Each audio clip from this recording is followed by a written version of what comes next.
নজর রাখবো এবার বাংলার খবরের দিকে, কারণ আজকে বিধানসভা নির্বাচনের ফল ঘোষণার পর প্রথমবারের মতো তৃণমূলের সর্বভারতীয় সাধারণ সম্পাদক অভিষেক বন্দ্যোপাধ্যায় তিনি নির্বাচন পরবর্তী যে হিংসায় আক্রান্ত হয়েছে সেই দলীয় কর্মী সমর্থকদের সঙ্গে দেখা করতে ছুটে যান সোনারপুরে, কিন্তু সেখানে পৌঁছতেই ঘটে তুলকালাম কাণ্ড। মৃত তৃণমূল কর্মী সঞ্জু কর্মকারের বাড়িতে যাওয়ার মাঝপথে অভিষেককে ঘিরে ধরে বিক্ষোভ শুরু হয়েছে। মুহূর্তের মধ্যে পরিস্থিতি ধুন্ধুমার রূপ নিয়েছে। প্রথমে চোর চোর স্লোগান, তারপরে তাকে উদ্দেশ্য করে ঢিল ছোড়া হয়, ডিম এবং ছোড়া হয় জুতো, দেখানো হয় কালো পতাকা। প্রবল জনরোষের জেরে নিরাপত্তার স্বার্থে অভিষেককে হেলমেট পরিয়ে নিয়ে যাওয়া হয় এবং সেই সময় জনরোষের শিকার হয়ে ছিঁড়ে যায় তার পরিধান করা পোশাকও। কি বললেন আজ তৃণমূলের সর্বভারতীয় সাধারণ সম্পাদক অভিষেক বন্দ্যোপাধ্যায়, শুনুন।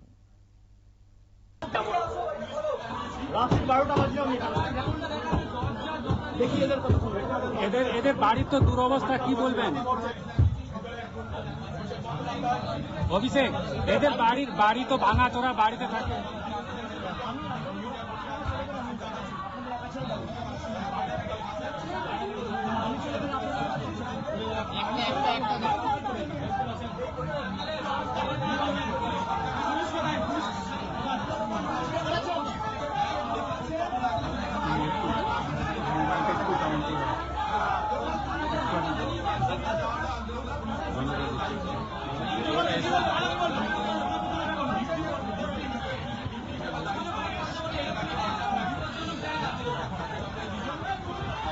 আমার ব্যাগটা আমার এখানে দেন, ব্যাগটা এখানে দেন।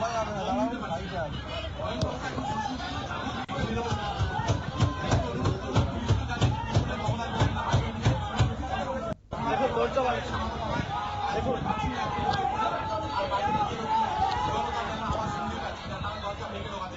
আমাদের লোকেদের পরিবারের লোককে হুমকি দেওয়া হয়েছে। বারণ করে অভিষেক বন্দ্যোপাধ্যায়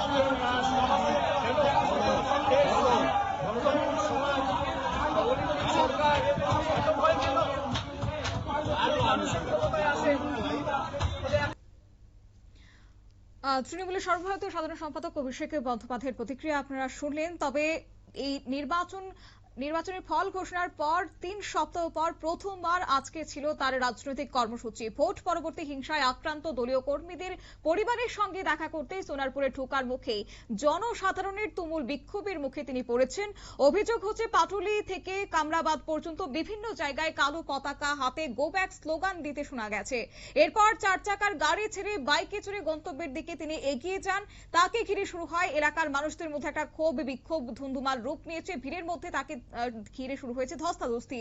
অভিষেককে এলোপাথারি চর, কিল, ঘুষিও মারা হয়েছে বলে অভিযোগ। চলে বেধড়কভাবে মারধর, ছিঁড়ে ফেলা হয় তার পরনের জামাও, ভেঙে ফেলা হয়েছে তার চশমা। সেই সময় বিক্ষোভকারীরা তাকে লক্ষ্য করে পচা ডিম এবং জুতো ছোড়েন বলেও অভিযোগ। দেখুন সেই চিত্র।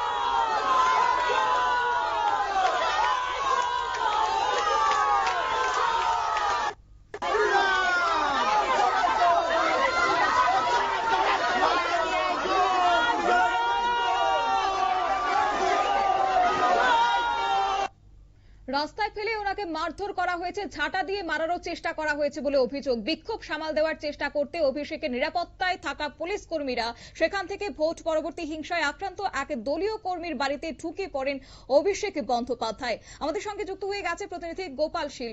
গোপাল, গোটা বিষয়টা যদি তুলে ধরো।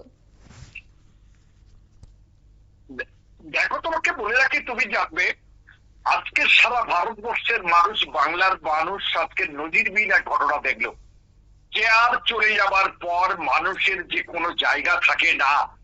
সেই সাংসদ এখন বর্তমানে আছেন ডেমোনারবারের সাংসদ, যিনি 7.5 লক্ষ ভোটে জিতেছিলেন। যেখানে অভিষেক বন্দ্যোপাধ্যায় 7.5 লক্ষ ভোটে সেই সাংসদ আজ সোনারপুরে গেলেন। তিনি তাদের ভোট পরবর্তী সময়ে যে তৃণমূলের এক কর্মী মারা যান, তার বাড়িতে কথা বলার জন্য তিনি গেছিলেন, তাদের সাথে দেখা করার জন্য, আশ্বাস দেওয়ার জন্য। আর সেটাই হলো কাল। আজকে শনিবার ছিল, শনিবারের বারবেলা। আজকের দিনটা ছিল অভিষেকের বন্দ্যোপাধ্যায়ের খুবই খারাপ। তুমি জানবে, বাড়ি থেকে বেরোবার আগে পর্যন্ত সিআইডি কিন্তু তার বাড়িতে গেছিল। এমনকি গতবারের বিধানসভায়, তৃণমূলের বিধানসভায় নকল সই, ডুপ্লিকেট সই করা হয়েছে। সই কাণ্ড ইতিমধ্যে তোলপাড়। তার মধ্যে অভিষেক বন্দ্যোপাধ্যায় বারবার বেরিয়ে পড়ে সোনারপুরে যাবেন।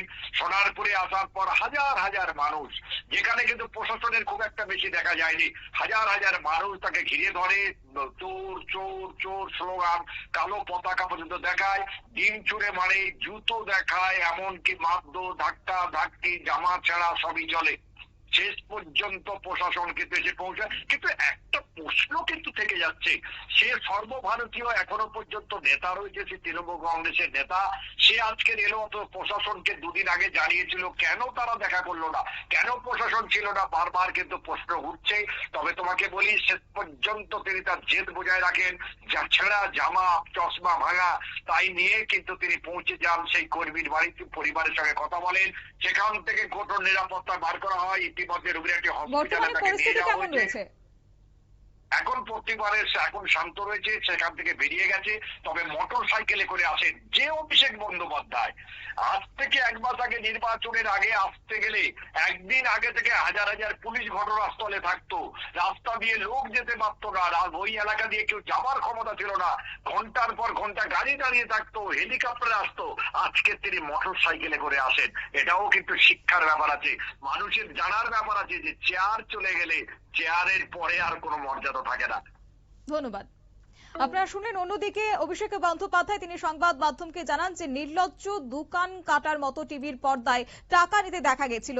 এরা আমাদের প্রাণে মারতে চায় এবং আমাদের মৃতদেহ উদ্ধার হোক এখান থেকে। তবে যতক্ষণ না বাহিনী আসে আমি যাব না। হাইকোর্টের দৃষ্টি আকর্ষণ করেছেন তিনি, রাজ্যপালের দৃষ্টি আকর্ষণ করেছেন। এবং বর্তমানে বলা চলে এই গোটা ঘটনায় আজকে কিন্তু বঙ্গের রাজনীতি যথেষ্ট উত্তপ্ত হয়েছে। সংবাদ আপাতত এই পর্যন্তই। পরবর্তী আপডেটের জন্য চোখ রাখুন শুধুমাত্র নিউজ ভ্যানগার্ডের পর্দায়। নমস্কার।